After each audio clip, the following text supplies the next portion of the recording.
I see, you know, we get 46 attendees here. It's an honor to be able to host something like this and be able to have people like David, Nancy, Lynette able to be here with the times at hand. I understand everyone kind of is at their own ballgame, but one of the pros to the virtual thing is we can do these situations. So I'm really happy we can make this happen, and we'll take it from here. I was supposed to announce and welcome Julie, kind of give a little bio, but you know, she pops in, it'll come back to me. So I'm going to pass it over to America, and she'll announce her panelist, and we'll go from there. All right. Okay, thank you, Robert. Hello, everyone. My name is America Mason, and I'm the chapter vice president of the National Society of Minorities in Hospitality. I am currently studying hotel and lodging management, and tonight it's such a pleasure to be one of the moderators for this event. We're super excited. Well, it is my pleasure to introduce the first panelist this evening, Nanci Haley. As Corporate Director of Revenue Management for White Lodging, Nanci Haley has more than 35 years of hospitality service under her belt. Having graduated from Johnson & Wales University in 1989 with her Bachelor of Science in Hospitality Management and then her MBA in International Business in 1991, she has worked as general manager for several brands, including Hilton Hotel and Wyndham, before moving to revenue generation. Currently, Ms. Haley works overseeing around 100 hotels in different brands, such as Marriott, Hilton, and Hyatt. She works with the brands, the ownership groups, and her own team to develop new ideas and strategies to increase RevPAR and the overall hotel revenue. Nanci Haley quotes Oprah Winfrey to offer our current students advice, saying, "Don't worry about being successful, but work toward being significant, and success will naturally follow." What great words to live by, for sure. We're delighted to welcome Nanci Haley to our summit this evening. Thank you, Nanci, for joining us. I would like to now invite Ashleigh Zschoche to introduce our next panelist. Hi, everyone. I am Ashleigh Zschoche. I am the chapter president of Hospitality Finance and Technology Professionals. I am actually a current alumni of Johnson & Wales. I got my bachelor's in travel, tourism, and hospitality management. I'm currently going for my master's with a focus in hospitality. It's my pleasure to be one of the moderators for tonight. My first panelist that I'm going to introduce is Lynette. She graduated in 2013 with her bachelor's in accounting with a concentration in hospitality. She is working with blumshapiro. She's the secretary for the Hospitality Finance and Technology Professionals New England chapter. And during her time here at Johnson & Wales, she was the student assistant in the budgeting office and then led the Latin and ballroom dancing club on campus for 3 years. Thank you, Lynette, for joining us tonight. And then the second panelist is David Salcfas. He graduated in 1988 with his bachelor's in food service management and in 1986 with his associates in culinary. He is currently the general manager at the Algwin Hotel Times Square Autograph Collection. He has worked with Marriott for a very long time, as he did mention before. And he has worked at other properties as well as the New York Marriott Marquis, the Ritz-Carlton, New York Central Park. Thank you, David, for joining us this evening. So my first question for all of you to answer is, tell us a little bit about yourselves and how the pandemic has modified your job description and how are you moving forward. Lynette, you will go first. Okay, great. Well, thank you for having me today. It's always a pleasure to come back to Johnson & Wales and participate. I'm very proud of the JWU Hotel Summit. Thank you for hosting us today. A little bit about me. I'm originally from Connecticut, went to school at Johnson & Wales in Rhode Island, and then Rhode Island became home. I graduated, as Ashleigh said, with a major in accounting, concentration in hospitality, and I'm still fortunate enough to be working in both of those industries. So I work at Bloom Shapiro. Prior to Bloom Shapiro, I actually worked at the Omni Providence downtown. That was my first real experience in the hospitality industry. I worked at the front desk for about a year and a half. And then I moved up to the accounting office. I did AR, a little bit of AP, and then income audit. So that was a very eye-opening experience for me. From there, I went to Bloom Shapiro. I'm now there for 6 years, and I focus mostly on financial statement audits for major hotel groups in Rhode Island. I also do internal audits. So I assess the effectiveness of internal controls, policy, and procedures at hotels. I'm that face every controller likes to see once a year. And I also now have taken on a consulting role with a small boutique hotel in Newport, consulting on bookkeeping. So I feel very fortunate, even during the pandemic, that I've been able to maintain my work-life balance. We've gone fully remote here at Bloom Shapiro. Luckily, a lot of things are electronic. We had no really need to be out at the client's office, but during our financial audit season and tax season, it was really difficult to be working with hotels when we were doing business as normal, but all the hotels were making harsh decisions on, related cost and payroll. So it was very eye-opening and made me feel very grateful for this opportunity to still continue to work and even serve within the hospitality industry. With my role in internal audit, that no longer exists. I will no longer be participating in auditing the controls, as most of our hotels in our hotel group have been shut down. Fortunately, the small boutique hotel that I work for in Newport, they were shut down between April to May, but they have a whole new team in. So I've been busy training them on bookkeeping and revenue reporting, especially during the summer months where they really got busy since their location's right on the marina. And fortunately, a part of Bloom and what I'm really grateful for, working in an advisory practice as well as an accounting practice, we really shifted our concentration on helping our needs for our clients. And one of those is helping on PPP loans, audits, and making sure they have all the information needed so they can get those loan forgiven. So we've been working with a lot of restaurants within the Rhode Island region, as well as different hotels and industries in Rhode Island. So that's a recap of kind of about myself and how I've been managing throughout the pandemic. Thank you, Lynette. Nanci, if you wouldn't mind, please sharing some information about you. Sure, I'd be happy to. Thank you very much. It's a pleasure to be here today. I'm very proud of my Johnson & Wales background, and it's always nice to come back and share with the future generation of the hospitality industry. I cherish my time at J&W. I was a teaching assistant and fellow there, and then stayed on as one of the first management development trainees in the MBA program, and got my MBA and my master's there in the international business course. So that was quite an experience. And then I stayed and kind of worked my way up in the rooms section of hotels. I was in front office and rooms director and transferred to many different places throughout the country. I'm currently living in my seventh state as I've transferred throughout the world, or the country, I guess, traveling from hotel to hotel. After 10 years of being a general manager, however, I got a little tired of doing what I felt was the same thing all the time. And I was one of those crazy people who actually got excited at budget time. This might have been Professor Wall's influence on me when I worked with him in an accounting office at one time.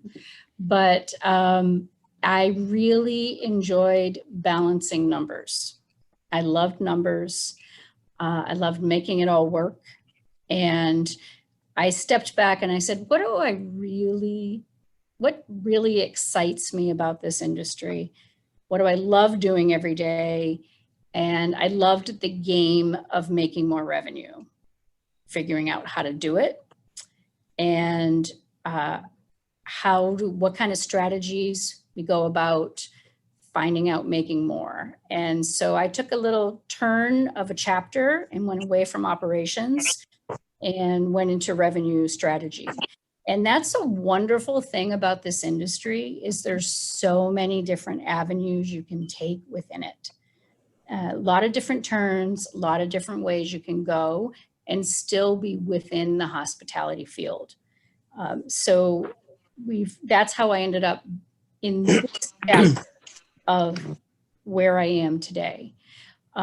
This pandemic has been interesting. We all knew, anyone that's been around for a while knew that we were due for something. We go through cycles within our industry. David will tell you.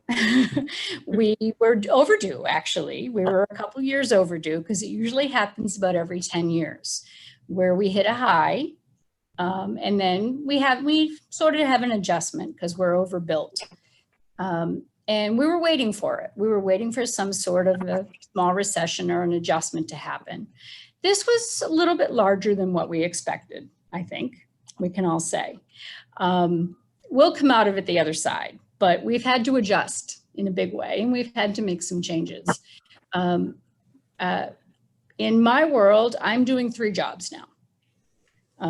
I think a lot of people can probably say that. Anybody out in the field's probably doing 3 jobs right now or more. And it's what we do. We just pick it up. We just get up every day and we do it. And it's okay, because tomorrow's another day. And we figure out a way to go, and we pivot, and we find new ways of doing things, and we get more efficient. And it's fine. We'll figure it out. We're getting easy. It's getting easier. It's getting better. And we're finding new ways to overcome. We know that there will be an end to this, and we will come out the other side stronger. But right now, we're just trying to get through the next couple of months and pull it all together as a team. And it makes the team stronger. And that's how we're handling it. Thank you, Nancy. And then David, if you wouldn't mind sharing your experience during this. Sure. As others have said, it's a pleasure to be here. And, you know, my story with going to Johnson & Wales is changed my life, truthfully, because I was the worst student in high school. So I was the last one to arrive and the first one to leave. And I think that kind of hurt me later in life, because when I started working, I was the first one to arrive and the last one to leave. It's just kind of how it all worked out. So maybe if I paid attention more, I would have been more of a doctor or a lawyer. But I love this business. Going to Johnson & Wales was a hands-on type of environment that gave you skill set that probably no other school would do for you. And what you put into it, what you got out of it. And, you know, I took it for all it was worth. As Nancy said, I too was a teaching assistant fellowship my 3rd and 4th year. My lifelong friends, there's 2 of them. James Griffin, who's a professor there at the college. He's my roommate from college. We're still best friends to this day. So it's, you know, those lifelong relationships that you get from Johnson & Wales will absolutely be there. You know, my 31-year career with Marriott has gone across 15 hotels, 5 different brands, and probably 21 different positions, all pretty much within the Northeast. I did a stint up in Boston, Newton, for 3 years. So I lived in Watertown. I loved living in Boston. That's when I was single. And then when I came back, I'm from New Jersey. I moved back to and started working at the Newark Airport Marriott. And then I ended up into New York, where I was at the Marquis for the first time and catering sales. And that really was a great experience for me.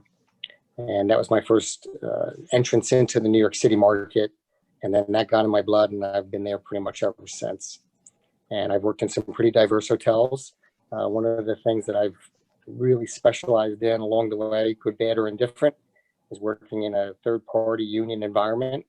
These are a lot of things that you don't learn in the classroom, but when you're ready, you let me know. I can tell you some stories. I don't know how much I could share on the call here today.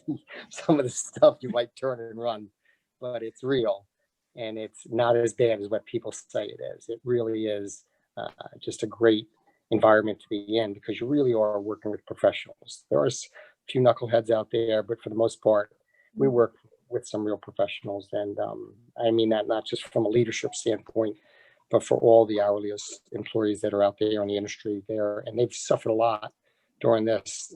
Many of the managers are still working.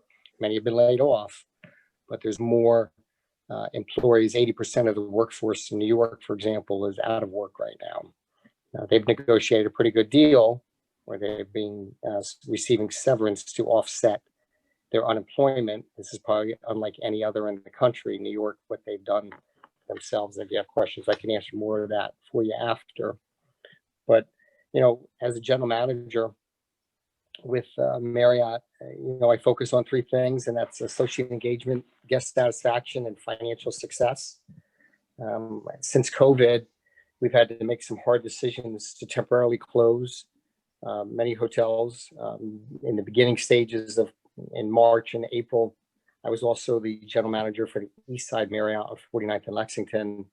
That was a hardcore union hotel. It was probably one of the deepest rooted hotels in the union in the city. It used to be what they called the Holleran House, which the founding father of the union, a guy by the name of Vito Pitta, and the owner, Biff Holleran, were attached at the hip.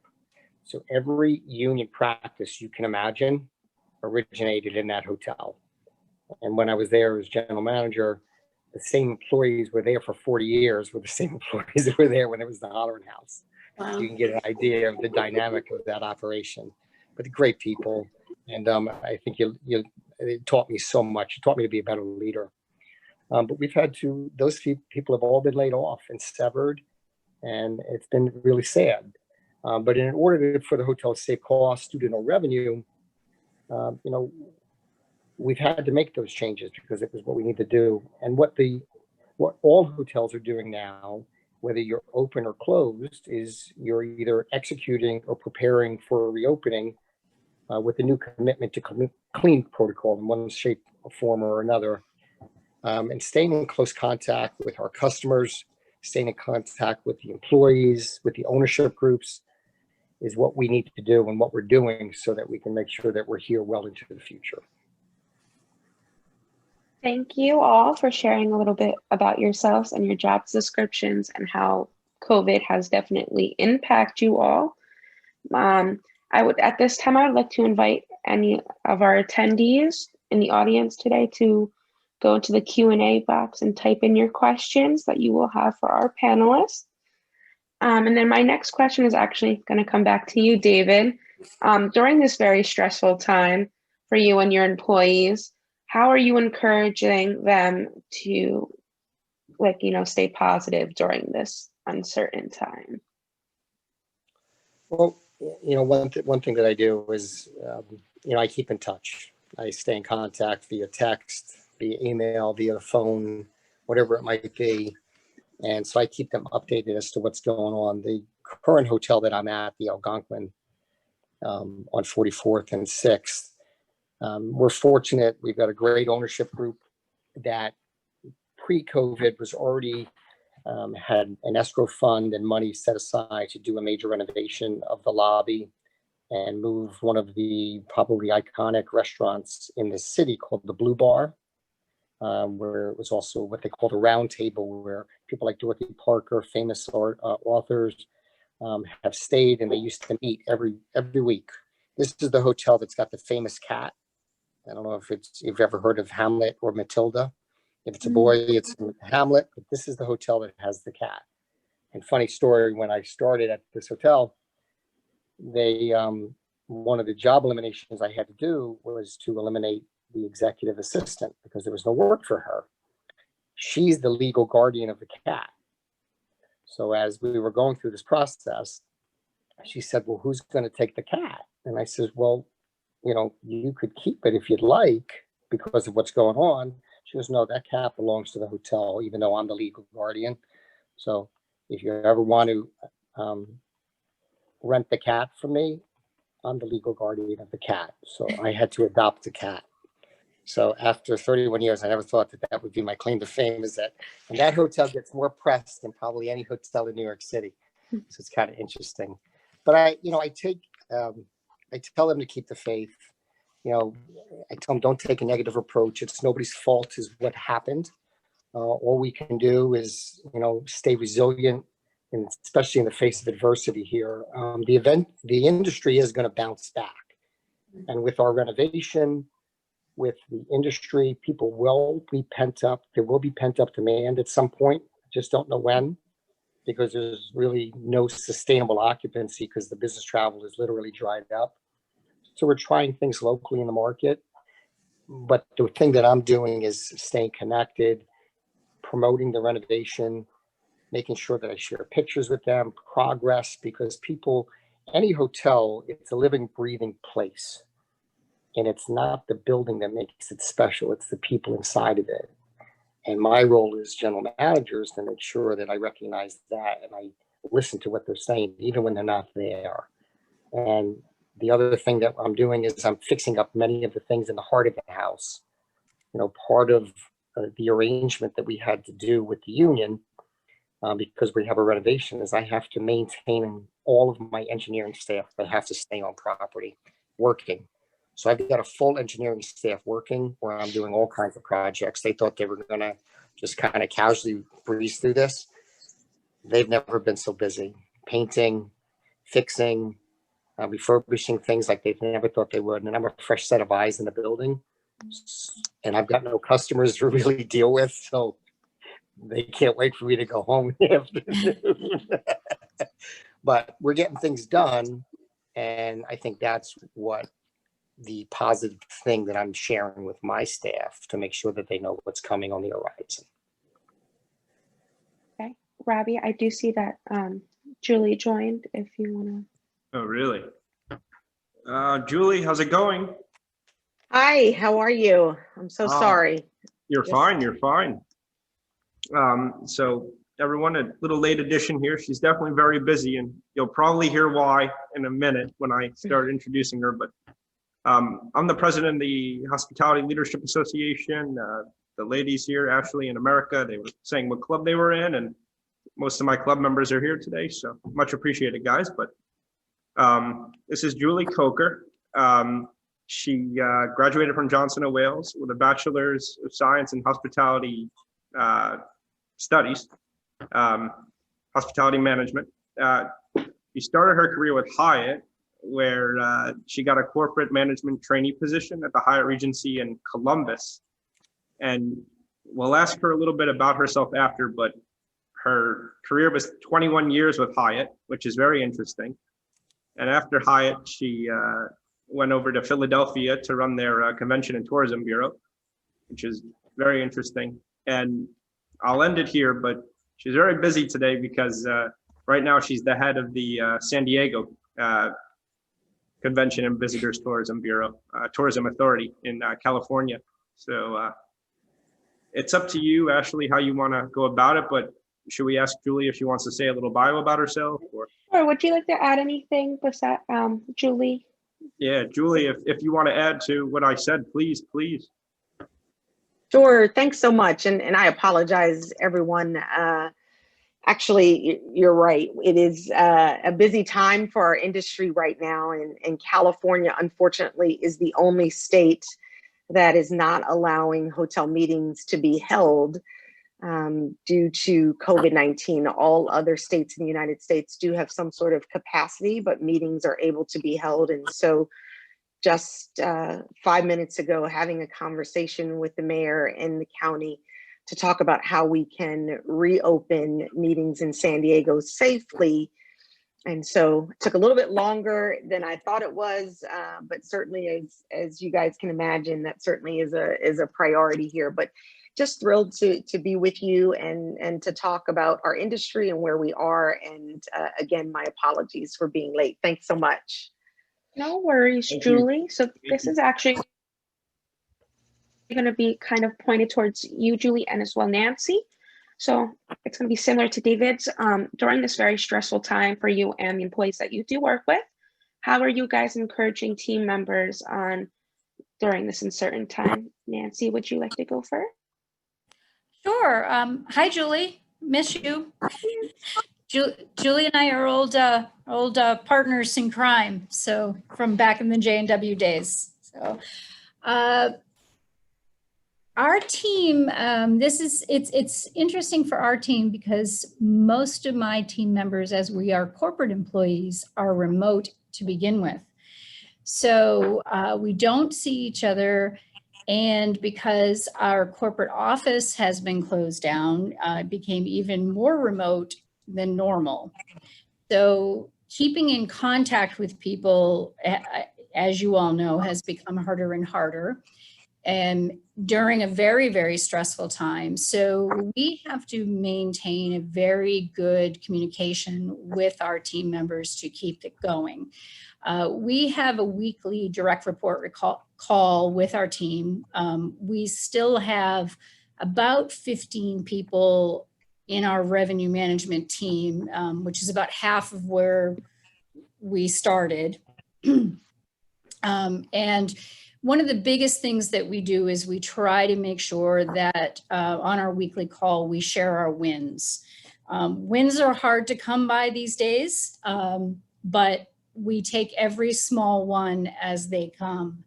And, you know, sometimes it's something as little as the National Guard walked in the door yesterday and we booked 75 rooms for the next week.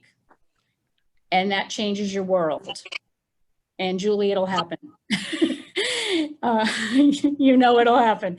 It's gonna, but those type of things make or break a team spirit. And you have to share it with everyone because it keeps everybody going from day to day. Those type of things keep the team moving forward. And everyone knows that if one win comes, another one's following. And it keeps everyone looking towards what can happen next and know that there's something else coming down the pipe. So you have to keep that going to keep spirits up. It will get better. It does get better. And there's always somebody working behind the scenes, like a Julie Coker, like everyone in the office. There's somebody working behind the scenes to try and get the rest of it up and running somewhere. Yeah, thank you, Nanci. If you would like to share your insights, Julie. Sure. So COVID obviously hit the hospitality industry immediately. So I still remember March 17th, sending the staff home in Philadelphia with laptops and other equipment. And honestly, hoping that we were probably going to be back in the office by the end of March. The week before, I had done a press trip with New York and Company, and we were promoting what would have been an exhibit for the Philadelphia Museum of Art and the Whitney to open in October. So we did kind of this press junket, and literally it was the week before, and it was March 2nd. You know, we did the press conference in Paris, and then we had a reception, and then after that evening, we were at the hotel, and Fred Dixon, who's the president of New York and Company, got a call that New York had confirmed their very first case. And that was literally March 2nd. And then we all flew back the next day, them to New York and us to Philadelphia, to what obviously has changed our world since. And so when my initial responsibility when we first went home was just to make sure that everyone was okay, you know, and that they were safe and sound, because you're not only dealing with your employees, but you're dealing with their surroundings and you're dealing with their families. So some, unfortunately, their spouses or partners immediately were laid off. And so now you're talking about a one household income. Some didn't have internet that was fast enough to for them to be able to work efficiently from home.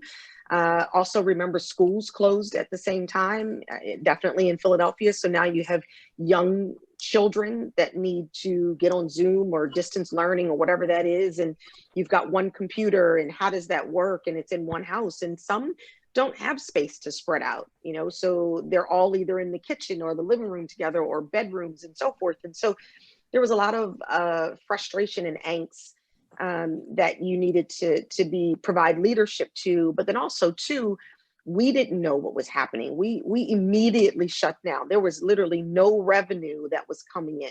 Hotel rooms were not occupied. We were not collecting hotel tax. And for those on the call, most destination marketing organizations like myself, convention visitors bureaus, were funded by hotel tax. Well, no guests, no rates, no money, no tax income that's coming in. And so we had to make some, you know, very quick decisions, because just like your own checkbooks, if you have no revenue coming in, then you can't spend. And so what does that look like? So now you have, in Philadelphia at the time, I had 73 employees wondering, well, I still have a job, and what does that look like? And then, you know, feverishly trying to understand unemployment laws, and do you put people on furlough? Do you lay them off? Do you permanently, you know, eliminate positions? And then you have a board of directors that you're trying to provide direction to, and you're also just trying to advocate to find out, so what does that mean we're shut down? Does that mean that no one can stay in hotels? No one can go in restaurants? Obviously cultural attractions.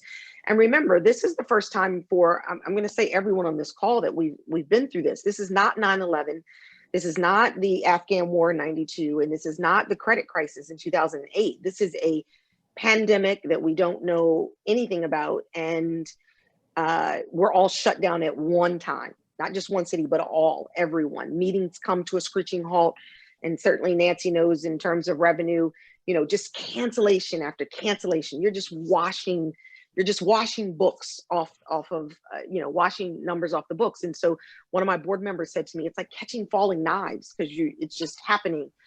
And so then, you know, we kind of settled into a routine to make sure that everyone had the technology that they needed, and they could be efficient at home, and that there was work for them to do, and that they were safe, because you also had some employees who, you know, maybe they were locked down and they were hand washing and wearing masks, but their partner wasn't. And so now you might have some that might have been exposed to COVID.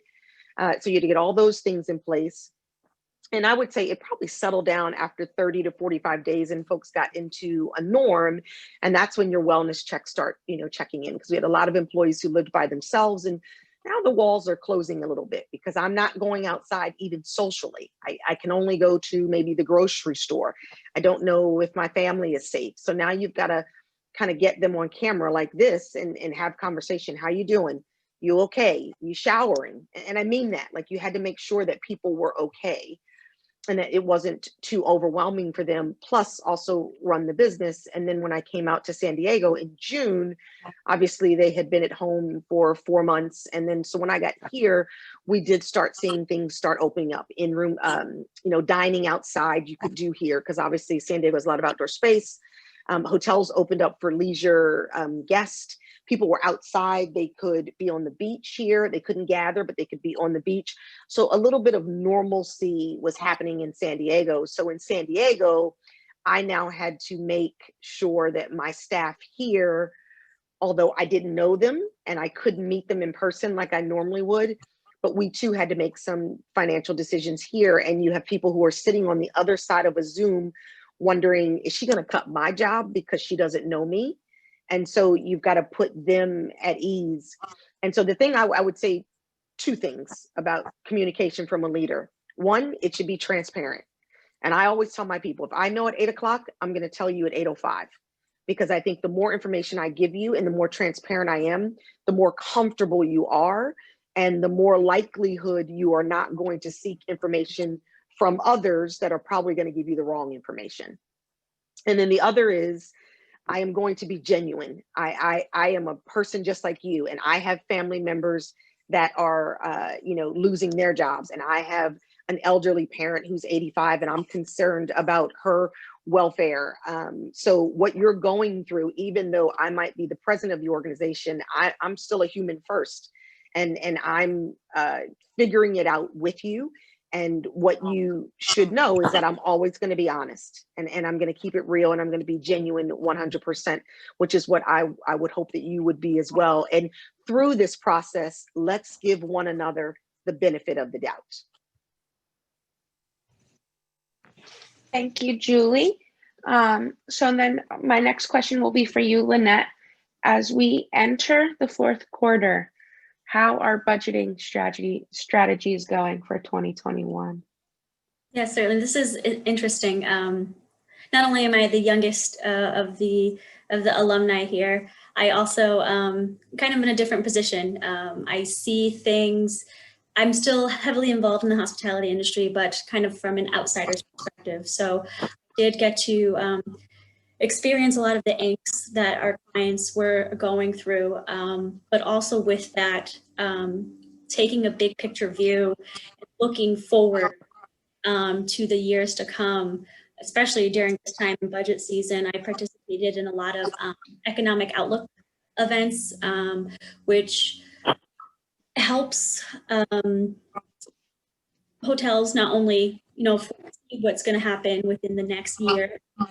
Specifically, I attended the CBRE Hotel Advisory economic outlook just recently, and they were very honest and very raw about what's to come, and they provided a lot of interesting details in regards to the impact of cost related to what's going to happen kind of in what they call the immediate ramp up phase of COVID and then post-COVID.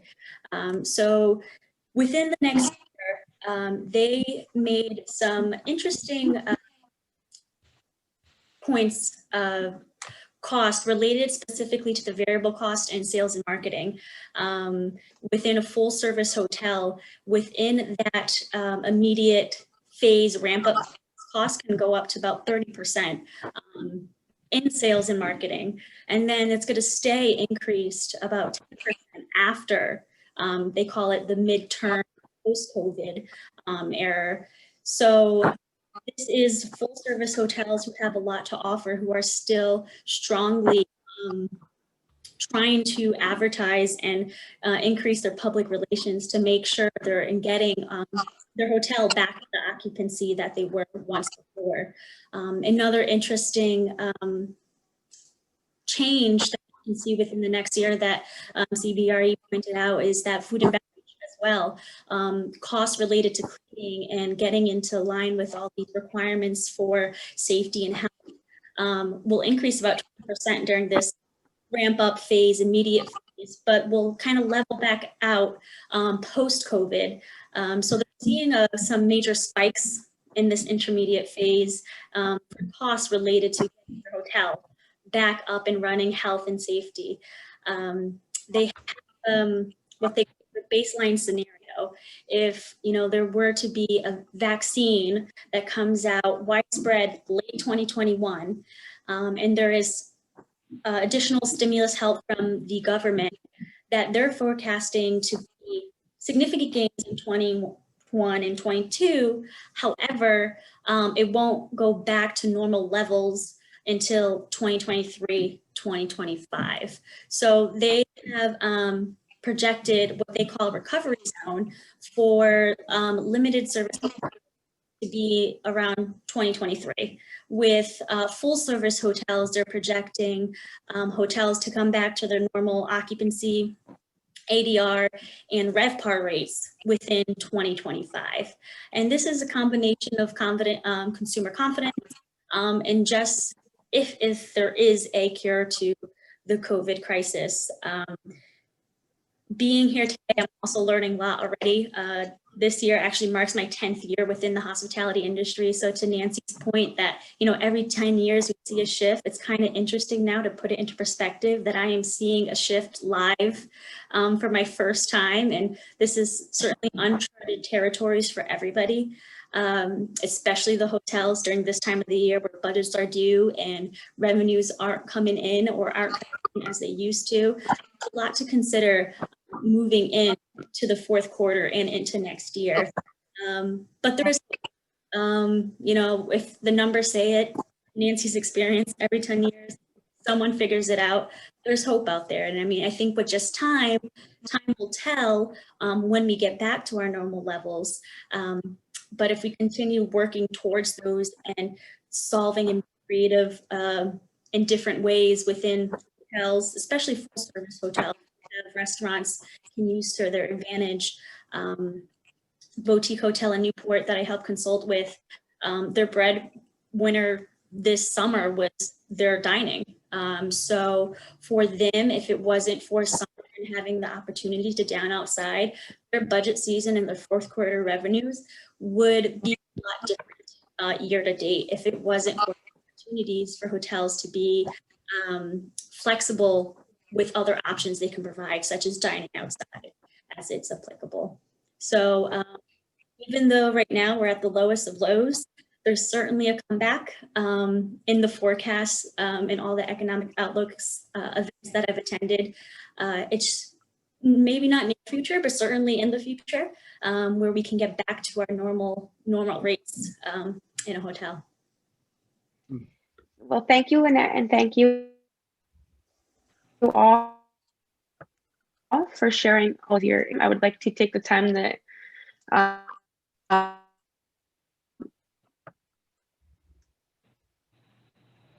welcome.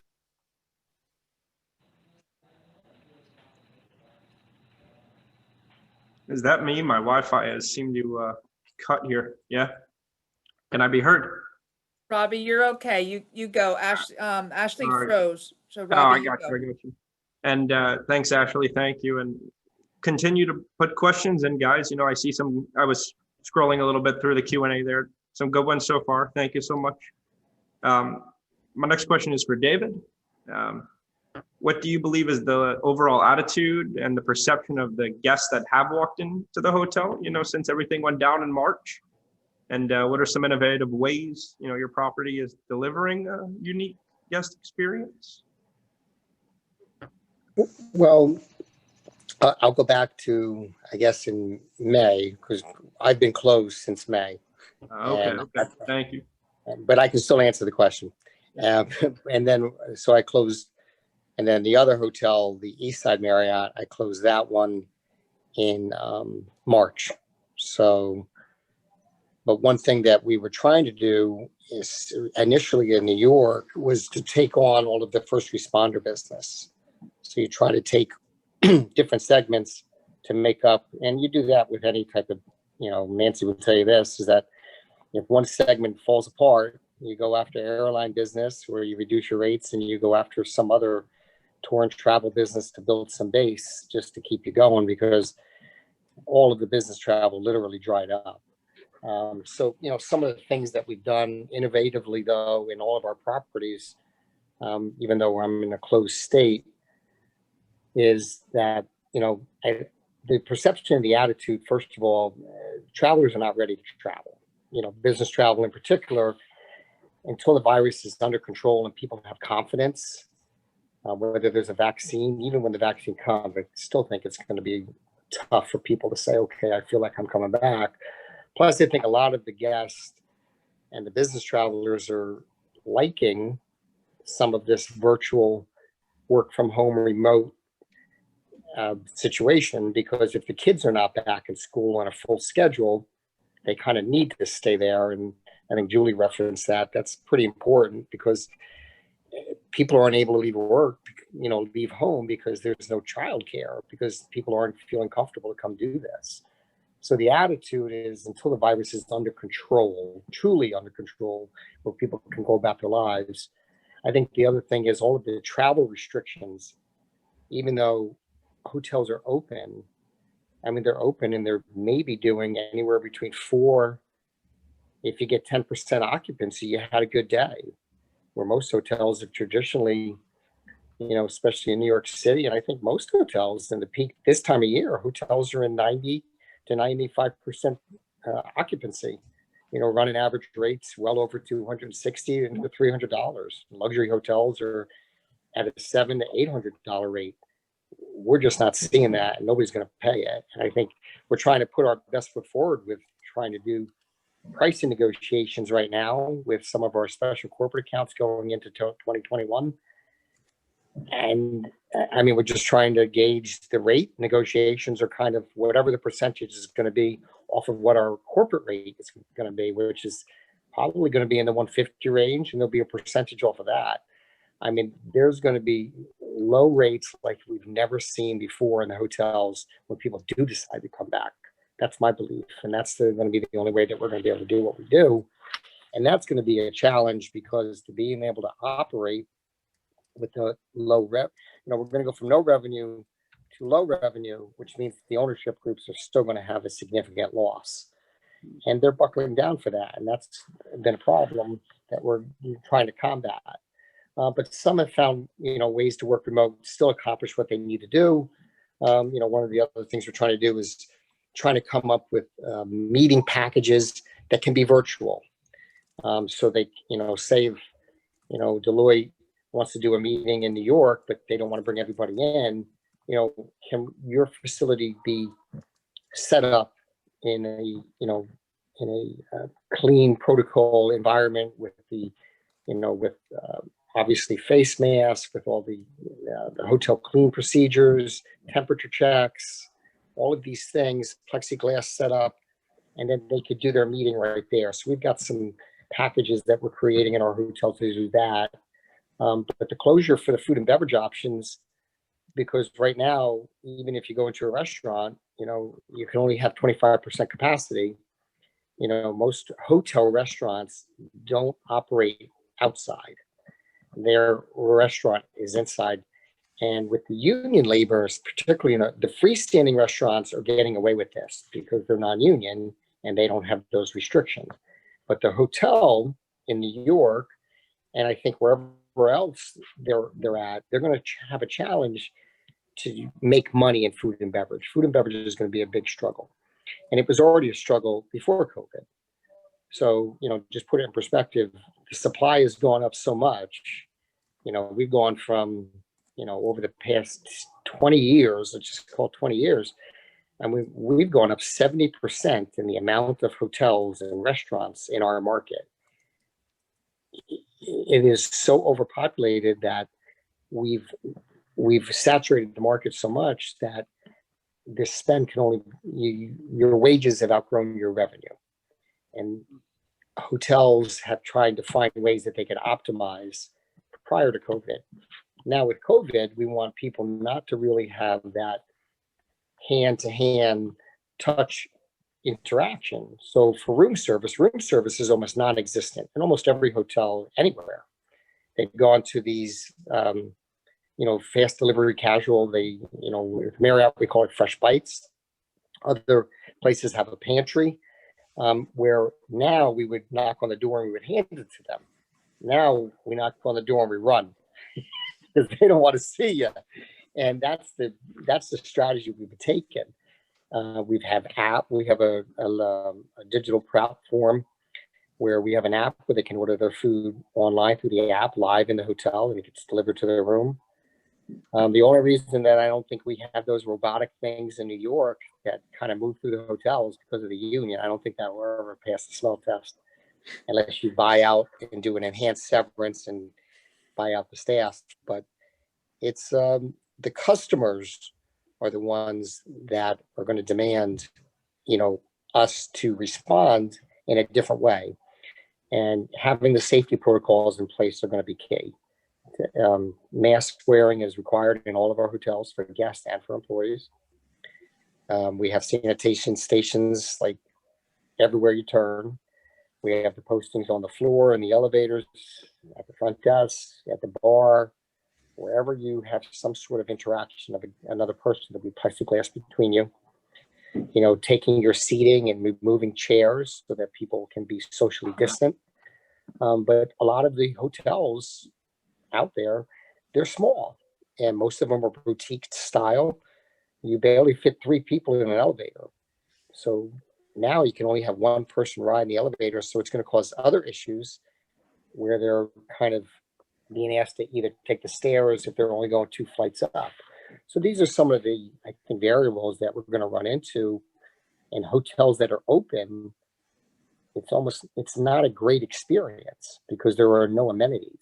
And that's part of the issue right now. And guests, you can stay open just to, instead of losing, let's just call it $10 million, you might lose $8 million. But the reality is, in this state, you're still going to lose. And that's part of the problem because the guests just don't feel comfortable traveling. And it's going to take a while. I think it's going to be well into 2021, into 22 or 23 before we really start seeing business travel come back. And I don't know if it's ever going to come back the way it was. That's my opinion. Thanks, Dave. Very insightful. I'm going to go with Nanci here next. You're in the revenue management side of things. You have plenty of diverse diverse portfolio of brands in White Lodging over there. I was on the website, different states. You have New York, Kentucky, Indiana, Florida. I saw. Is one segment doing better than the others? Is there a distinctive sub-segment that you target because of the travel patterns during the pandemic? Absolutely. We manage hotels from, select service type of hotels in suburban markets to 1,000 room JW Marriotts in urban environments that are large convention style hotels. And let's face it, the bigger they are, the harder they fell. Anything that is group reliant, there's no group. So they're the ones that are going to suffer the most. The ones that are completely in need of business travel and group, it doesn't exist. It is a fact, it is statistical fact that the further the hotel is from an inner city, the better they've done during COVID-19. The best market in the country was Knoxville, Tennessee. In that area up there, people wanted to go to the mountains. They wanted fresh air.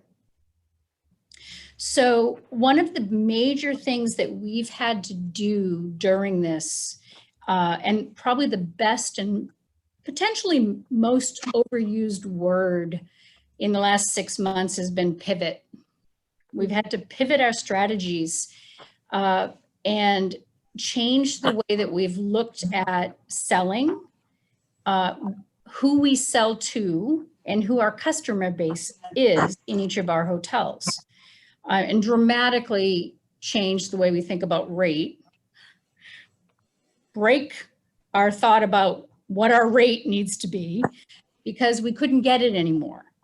The customer was different. There were people traveling this summer, not a lot, but there were people traveling this summer, and they were buying on different channels. They weren't buying on our own websites. They were buying on online travel agencies such as Expedia.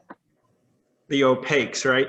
Yeah, well, not some opaques, but not necessarily opaques. They were buying on Expedia Direct, Booking.com, and we had to really go out there and market directly through those channels, which we don't normally do. That's normally a parity issue for the brands, and we broke a lot of rules. And the brands kind of let us. They just said our handcuffs were off. We just had to play wherever we had to go and play this summer and go after whatever business we had to go after. And all of our hotels did it. And we just fought for whatever we had to fight for. And the hotels, most of our hotels were running about a 30% occupancy. That's pretty much where we would go.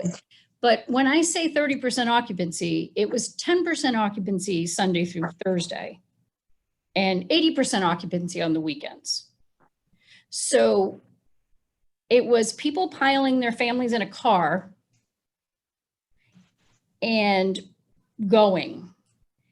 They didn't know where they were going. They would just book on their phone 24 hours out. So that's how short the booking window was. And if you weren't on a mobile app and you didn't have a sale on a mobile app, you weren't going to capture them. So it was about having the right rate in the right place and capturing that customer on the channel. And everybody was playing, and it was pretty much a race to the bottom from a rate perspective. And that's how you captured it. And it killed the properties, because when you go from 10% occupancy to 80% occupancy, all your business is happening at once and you don't really have the staffing levels to do it. It's hard. It's really hard out there in the field. So, you know, they're going from 0 to 50 really fast and then going back down again. So it was probably a pretty rough summer. And that's who's traveling right now. So it's going to be like that for quite a while. And what Lynette was talking about with CBRE, she's not too far off with what they were saying with their recommendations, because the reason it's going to take so long to come back, the corporate individual traveler might come back a little bit sooner. That really has more to do with liability for companies. They're not going to allow their people to travel until there is a vaccine. They just won't, from a liability perspective. It all comes down to group. Until group base gets back in there. And, you know, Julie can talk about citywides and how far out they book. She can talk about they book years in advance. So it takes a long time for them to get back on the books and start actualizing again. And to get that base back in there and get all of this to start coming back in and laying back into where our base needs to be to build it all back in. It just takes a while to get it all happening and get the train back on the tracks. So we're thinking the end of 24 into Q1 of 25 as well, from all the statistics that we've seen. Mm-hmm. Well, thank you. This one Aren't you glad you invited us? Sorry, I'm sorry. Yeah, I know. I said there's 50 kids on the phone that are graduating. They're like, oh my God. No, but but think of all the upside. Oh, I am. Honesty is key. Honesty. There's a lot of upside. Yeah. We talked about transparency. There you go. We're gonna go to Julie next here. You know, Julie, you know, what are like some strategies you are implementing with your team to support the local tourism industries in San Diego? Sure. So, I mean, I'll be honest, you know, San Diego's very lucky. We have perfect weather, as you can see right over my shoulder. It's, you know, 4 o'clock here and it's 73 degrees and don't have on sleeves and haven't had them on, and I don't own an umbrella or rain boots. So San Diego is very fortunate. You know, we have miles and miles of great beaches. I'm literally at the Grand Hyatt Manchester right now, and we're going to do a media event tomorrow with elected officials and legislators to show them how we think we can reopen meetings and how we can hold them safely. But one of our key strategies is going to be that we can also put you outside. So almost all of our hotels here are fortunate to have outdoor space. And when you don't have to worry about weather, you don't have to have a backup alternative. So you literally can, you know, say we'll do lunches on the patio and we'll do, you know, receptions by the pool, and we can. So what we've done here, leisure hotels, stays for leisure guests open June 12th. And so we immediately, as Nanci said, you know, saw 80-90% occupancy Thursday through Sunday. You know, our traditional weekends are always extremely busy, especially that time of year. June, there was a lot of pent up demand, a lot of frustration of not being able to travel. So the hotels along the coastline did extremely well. Our downtown properties probably stayed closed rather until late July or you know, August, because our 3 big properties are anywhere from 1,300 rooms to 1,600 rooms. And when you open them, as Nancy talked about, you can't go 50% to 30 and 80, and it's too much on staffing, and it'll impact service levels. So we had probably 60% of our inventory open in June, and then it continued to increase. And by the 4th of July, we had 87% of our inventory open. Again, remember our weather. That's not everyone's story. And so, and we also have a lot of outdoor places. We've got Bell Park, we've got the zoo, we've got SeaWorld, you know, where you can control your own experience. We've got miles and miles of beaches where you can take your beach chair and your family and kind of sit in your own little bubble. And so that has boded well for San Diego. We actually are running the highest occupancy and average rate and RevPAR out of any other city in California. To compare, San Francisco, for example, just opened up for leisure visitors 2 weeks ago. So when we opened up, we started with, well, I should say this, in March, San Diego started with, we'll keep San Diego warm for you. So we were saying to our customers, we empathize where you are. We know you can't travel right now, and we'll be here when you're ready. And I think that's extremely important, because you can't be tone deaf to what's happening and just slam a message out there like, come visit us no matter what. You've got to acknowledge where people are and take that into account. From there, when leisure opened, we then did Stay Diego, and it was a stay vacation. So we appealed to San Diegans first. Come stay in the city. You're not going to be able to travel like you were supposed to. A lot of Californians go to Hawaii and other places. You're not going to be able to do that. So just bring your family and stay here. You can distance learn from our rooms. As long as you have Wi-Fi, you can work in our hotels. And so we did Stay Diego. We did Dine Diego.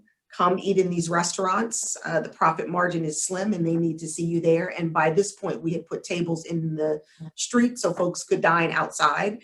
We also had Shop Diego. So these local shops that typically see convention attendees don't see them. So come spend some money in these shops. And of course, so Stay Diego, Shop Diego, Dine Diego, just do local. From there, when we felt like it was safe, we then switched to Happiness is Calling You Back. So we were talking to Phoenix, we were talking to Tucson, and we were saying to them, Arizonans, come from Arizona, because you know now it's 120 degrees and that's just insane.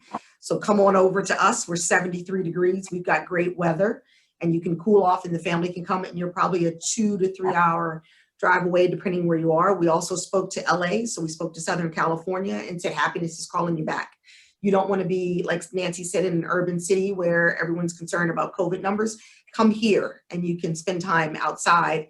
And we also spoke to those in Las Vegas because they have the same temperature issue, and that worked for us. And so then that stay became like Thursday, Friday, Saturday, Sunday, and Sunday night started growing.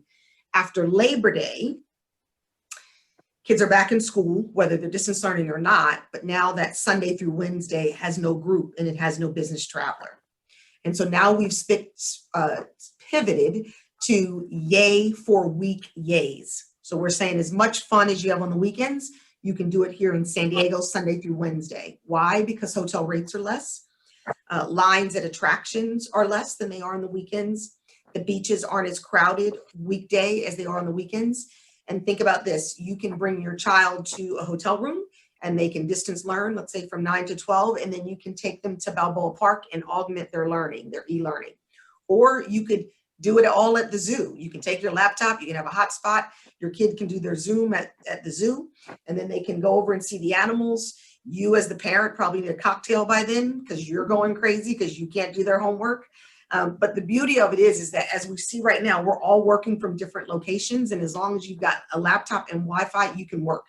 And it's the same thing. So we're now promoting yay for week yays, trying to build up that occupancy Sunday through Wednesday. Again, we're a fortunate destination. Our hotels are running, last weekend they ran 80%, Thursday, Friday, Saturday, Sunday. But on the weekdays right now, Sunday, Monday, Tuesday, Wednesday, they're only about 20%, 15%. I'm in a hotel right now, and the Hyatt has 1,600 rooms, and they have 52 rooms occupied on this Wednesday night. It's devastating, right? They'll wrap probably back up to about 1,100 rooms on a Friday or Saturday, but right now it's pretty devastating. So your marketing and communication message just kind of follows the evolution, and as soon as meetings reopen again and that business traveler is safe to travel. And I totally agree with liability insurance.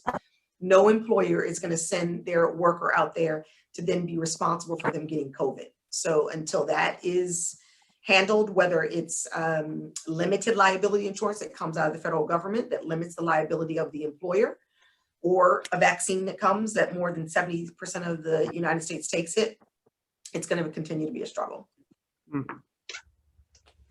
Thank you, Julie. Thank you. So we're going to transfer here to the last question.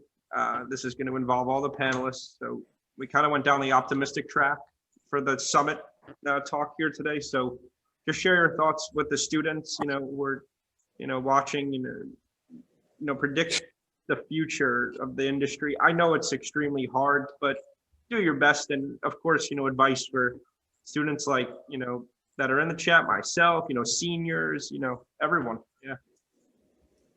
Lynnette, please. Yeah, certainly. This is an interesting time to be a student, employee, worker in the hospitality industry. And it's funny listening to the tourism tactics that San Diego is taking on versus what's happening in Rhode Island, which we are the smallest state. Don't have a lot of beaches, but we do have a lot of sidewalks and a lot of parking lots. So I'm also a part of RIHA, the Rhode Island Hospitality Association, and they've been doing a lot to advocate and promote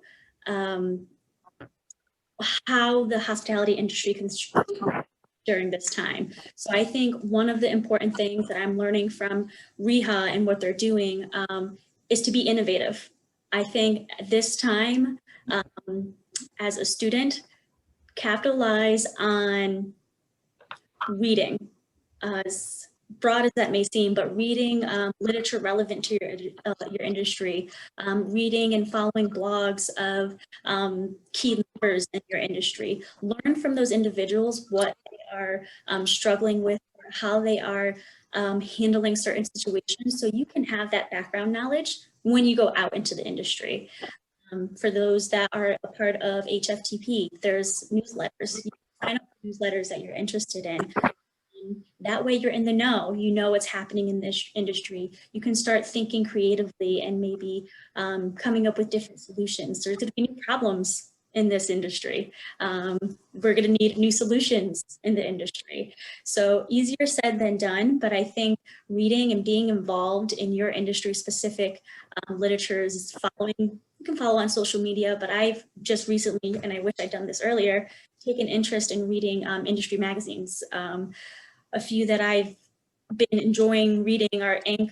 And Fast Company, as well as HFTP. They come out with a magazine very often, which talks about the current struggles or the current initiatives and different strategies companies are taking to overcome the current situation. So I think being informed of what's currently happening now, being innovative, thinking outside the box, will be a great way to kind of step out into the work world now. The one thing I kind of will relate to is the NBA and the bubble. They thought of something outside of a bubble, creating their own little environment to thrive. I think that's the kind of innovative, different thinking that needs to happen.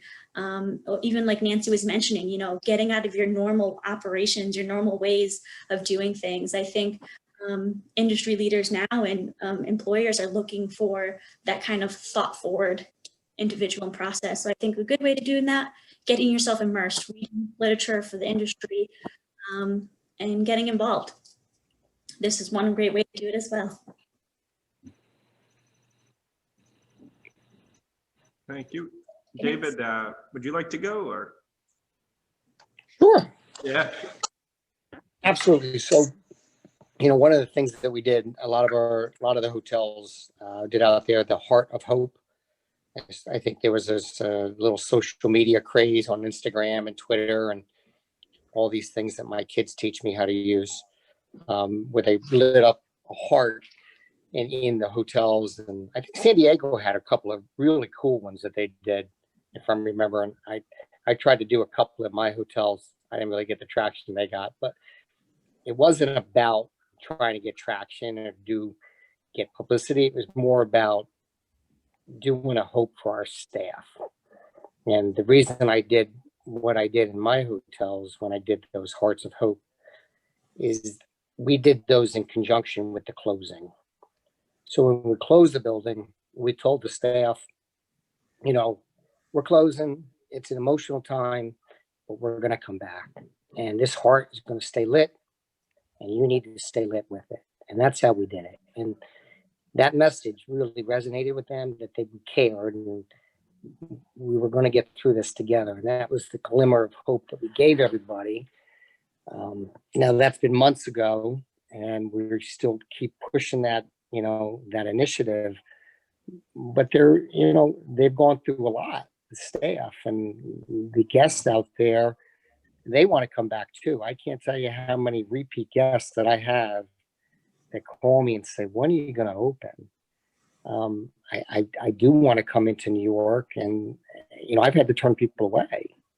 So the challenge is, if there's not sustainable business, you know, we have to manage it. And that's the reality. You know, we're not living in a fairy tale land here. We have to use our brains of how to do it. And, you know, you have to, so the people are not coming back to work. And that's been the biggest focus that I think a lot of the hoteliers have had to go through, is how to figure out how to mentor and still, you know, give their managers and their employees, like the employees know they're going to come back, but some of the managers may never come back. And that's been a challenge, because you might have, you know, your average hotel probably got about 20 to 25 managers in it. They're going to be lucky to come back. If they do open, and if they are open, they're maybe running with 6 to 10 managers. It's a quarter to a half of what was there. So they've had to rethink the way they do things as well. You know, perfect example, and I'll give her a little plug here, is there's a girl by the name of Isabella Abate. She's a graduate of Johnson & Wales maybe 3 or 4 years ago that I met, and she worked for me at the East Side Marriott as a food and beverage manager. She was furloughed, and then she was eliminated, and then she didn't just sit back and say, okay, I'm going to cry, and what am I going to do, and how am I going to get a job? Because there's no jobs. So it's not like I'm going to get a job. There's no job to get. So she literally took lemons and made lemonade. She started a company called Simply Bella's, and she's down in the Philadelphia market, and she's making extracts that she's selling for drinks, because bars are open. She's selling it for food. She's got a web page. I mean, check it out. I mean, it's amazing what this young woman did. I mean, it's pretty impressive. You know, me personally, you know, I've had to go through, you know, some reduced work week. You know, I got 4 kids. I got 2 in college, 1 right behind, and you know, income has changed. So you've had to change the way you live, which is fine. You know, you make the moves and you do what you have to do, because we're resilient, and that's how you got to remain. But, you know, I tried to do a little freelance consulting myself, where, you know, I'm helping people all the time, and I'll always do that. And that's why I do these type of things with Johnson & Wales, and I'll always do these type of things. But I did this myself. So, you know, I created a web page. I don't know what I'm doing. I went online. I picked up this company called Wix, and Wix helped me through it. So I created this company, IUYOUconsult.com. I'm going to try and make a go of it, as long as Marriott says it's okay. I'm waiting for the word on that. But the root of the story is one of the students, he's a senior there. His name is Matt Cannon-Geyser. He's a senior at Johnson & Wales. He went to high school with my son. He was home because he's taking classes virtually. So he came last night. He created a logo for me. He told me how to optimize the site, how to set up the drop-down menu boxes. And he showed me his webpage, because he's a graphic design and photography. That's what he specialized in. And that's what he's trying to get an internship. So if you can help him, please help him there. But I mean, I reached out to an alumni that's in my own backyard. This is the type of thing that we need to do for each other. And I think as students that are coming out of this, and you're going for your degree, if you can continue your education, it's probably been a never better time to continue your education because the job market is very, very scarce. I'm not gonna, paint the picture of, listen, you're gonna, the Voyager programs, some of the management training programs, we're trying to figure out how we're gonna bring those things back because we do need them. The only thing that saved a lot of those is that the class 2 visas, people haven't been able to, big companies and in certain markets haven't been able to get where they bring a lot of international students over. So they've opened those packages up, but the students have got to be flexible. The more flexible you are with where you could go in terms of location, then the broader the opportunities. But if you say, I can only work in New York, or I can only work in Boston, or I can only work in Texas, you're going to close a lot of doors for yourself. But if you can open it up and say, I'm open to go anywhere, your opportunities are going to be there. When my hotel was closing the East Side back in the summer, it closed permanently. It left the portfolio. It's no longer a Marriott hotel. I was applying for jobs in San Antonio, Texas.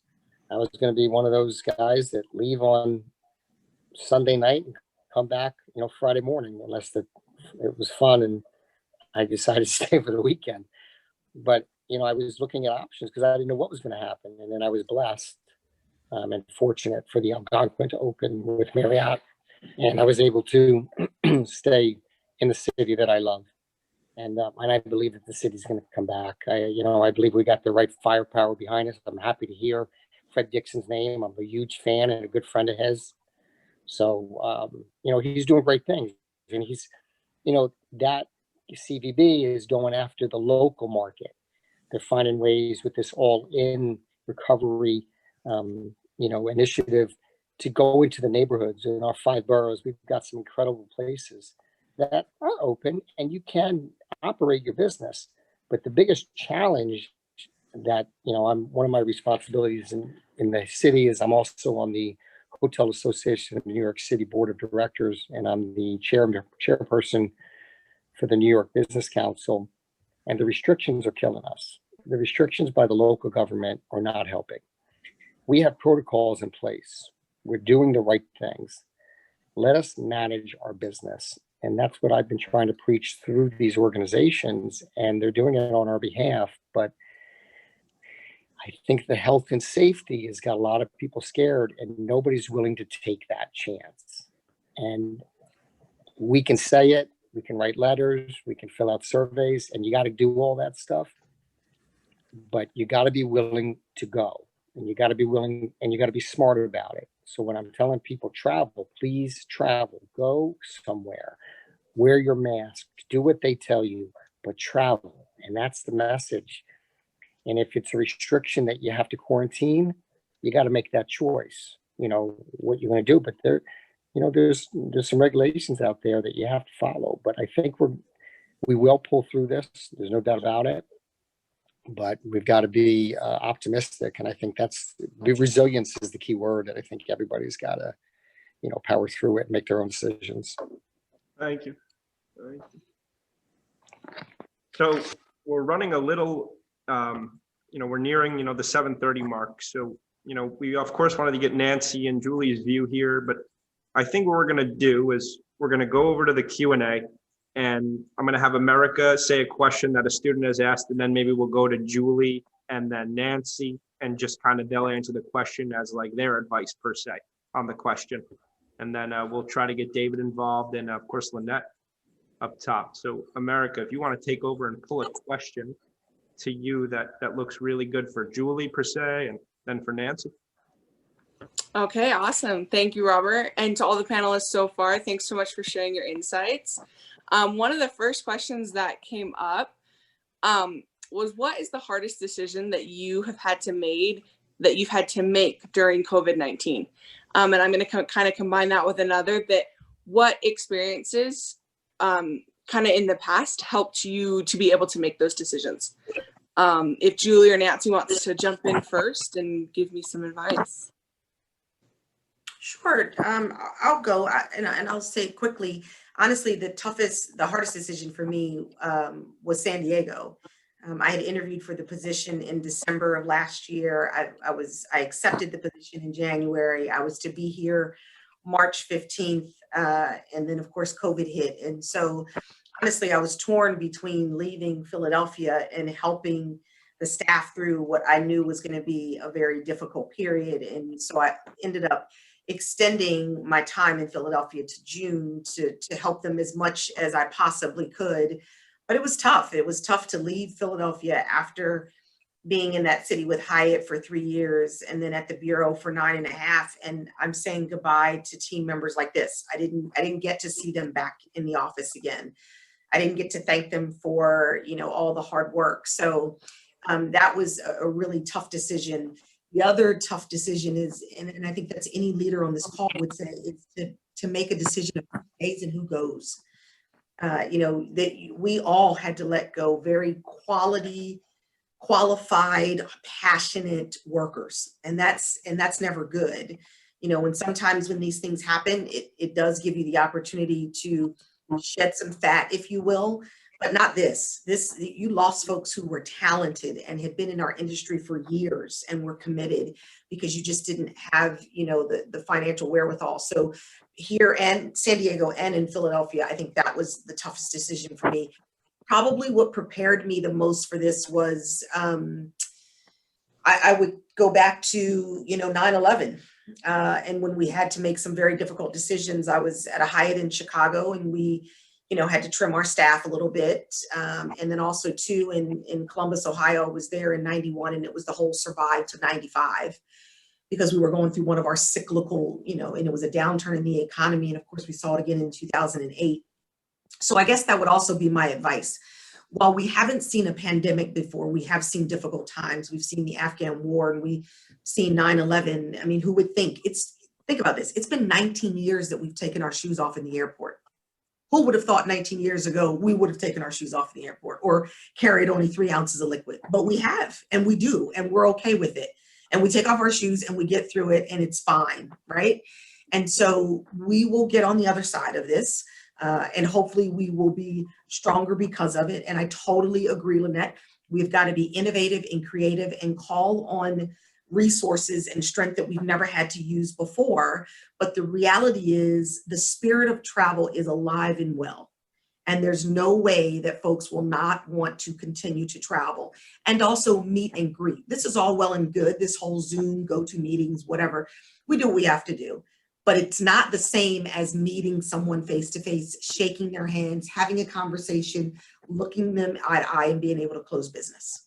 So guys, hang in there. Better days are ahead and we're going to get through this and we're going to be stronger and better when we come out of it. Agree. Wonderful. Go ahead. I have to completely agree with Julie. And again, the letting go of people who are the hospitality business. People are the hospitality business, not the buildings. It's the people, and we had to let go so many, and we've done it before. We've gone through this before, and we'll go through it again because, as I said at the beginning, we go through it. These are cycles, but. We've made this sound horrific, I think, with some of the statistics that we've used, and it probably has scared you guys to death. But in talking about, it's going to be 2024. But what I need to drive home is when I say we'll be back to 2019 levels in 2024. 2019 was a record-breaking year. We have never had occupancy and rate levels ever that we had in 2019. So when we're measuring 2024 against 2019, remember it was the high. So in between, we're still going to have some good. We're still going to have good in between 2021 and 2024.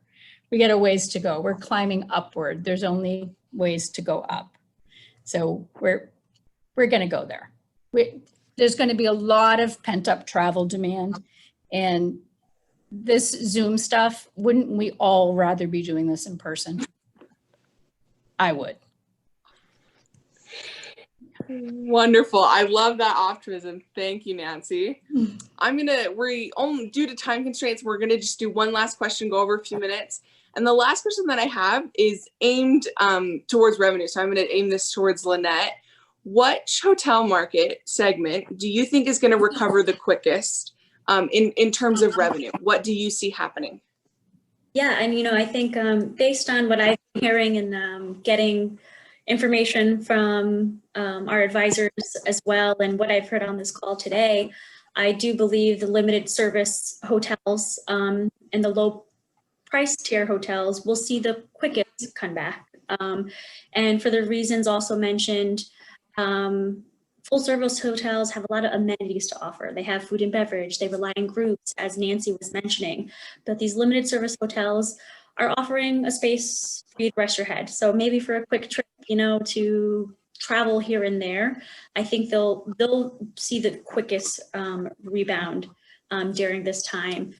And for, I guess, quick reference, in the Boston market, they're anticipating, by 2023, lower price tier markets will be back to their 2019 levels in ADR, occupancy, and RevPAR. Again, with it slowly increasing for the full service hotels who have that food and group revenue, coming closer to their 2019 in 2024, 2025. But to Nancy's point, it's an upward trend. It's a slow upward trend, but it's going up there. And I feel like it's going to be here sooner than we know it. People are having that itch to travel. They see places, get out of their house, I'm sure. So the sooner the consumer confidence is in the air, the sooner I think everyone will start seeing an increase in their normal status. Awesome. Okay. Well, I would just like to conclude this event by once again thanking each of the members of our panel, and thank you to all the attendees that joined us as well. The information and the insight that we've gained from the panelists today is greatly, greatly appreciated. And I know that our students and even me personally are benefiting from you taking your time out of your busy schedule. So thank you. I would like to ask the panelists to stick around just for a moment, but to everyone else, have a great night, stay safe, and thank you so much for joining us this evening.